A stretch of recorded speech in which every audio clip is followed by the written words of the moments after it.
I would say one of the places of connection for me is, and this came out in the pastoral letter that the bishops issued in 2003, where we used the story of the Good Samaritan. And the question is, in the story, who is my neighbor?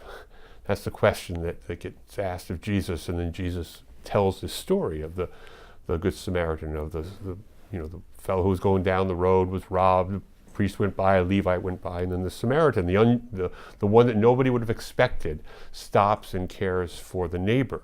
And at the end of the parable, Jesus asks the person, so who was neighbor? And obviously the answer is the Good Samaritan, so go and do likewise.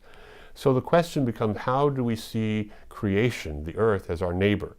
And if we look at creation, the earth, as our neighbor and not as our slave, then we put ourselves in a different relationship with creation, and we take our place, our faith place, at that center of the faith, where we're called to love God and love our neighbor. And so if we begin to love earth, if we begin to love our neighbor, earth, then I think we enter into a different layer and level of relationship. And that for me is one of the faith pieces for a good story to sort of rest on.